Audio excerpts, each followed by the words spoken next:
एक बार की बात है, कबूतरों का एक झुंड भोजन की तलाश में था। उनके राजा ने झुंड का नेतृत्व किया। एक दिन लंबी दूरी तक उड़ान भरने के बाद वे बहुत थक गए। कबूतर राजा ने उन्हें कुछ खाने की तलाश में थोड़ा और आगे उड़ने के लिए प्रोत्साहित किया। झुंड में एक छोटा कबूतर था। उसने कुछ गति पकड़ी और एक बरगद के पेड़ के नीचे कुछ चावल बिखरे हुए पाए। इसलिए उसने अन्य कबूतरों को सूचित किया और सभी कबूतर बरगद के पेड़ के पास उतरे और बिखरे हुए चावल खाने लगे।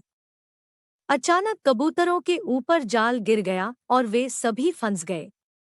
कबूतरों ने देखा कि एक शिकारी उनके पास आ रहा है। उसके हाथ में एक विशाल गदा है। कबूतरों ने खतरे को भांप लिया और जाल से बाहर निकलने की कोशिश करते हुए अपने पंख फड़फड़ाने लगे, लेकिन कोई फायदा नहीं हुआ। कबूतरों के राजा को एक विचार आया।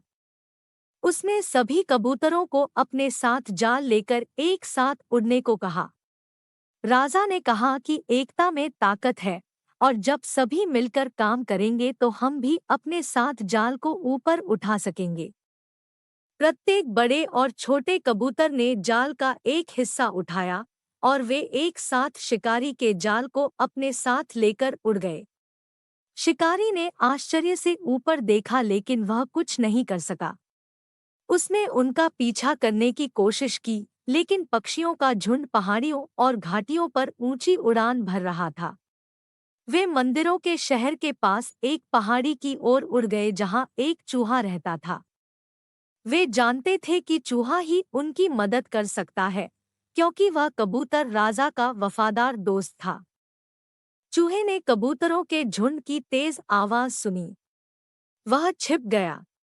तभी कबूतर राजा ने धीरे से उसे पुकारा और चूहा उसे देखकर खुश हो गया।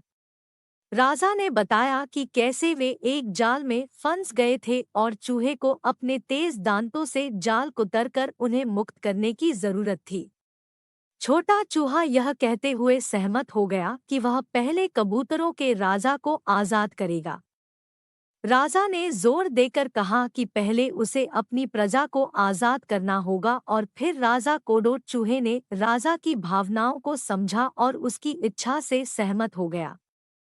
उसने जाल कुतरना शुरू कर दिया और एक-एक करके कबूतर राजा सहित सभी कबूतर मुक्त हो गए। उन्होंने चूहे को धन्यवाद दिया और अपनी ताकत में एकजुट होकर एक साथ उड़ गए। कहानी की नीति: जब आप एक साथ काम करते हैं तो आप मजबूत होते हैं, या एकता ही ताकत है। इस कहानी की नैतिकता है: इस कहानी में जब कबूतरों का झुंड शिकारी के जाल में फंस जाता है तो कबूतर राजा अपने दिमाग का इस्तेमाल करता है और एक योजना बनाता है कि सभी पक्षी एक साथ उड़ जाए। इससे कबूतरों को एक साथ उड़ने में मदद मिली।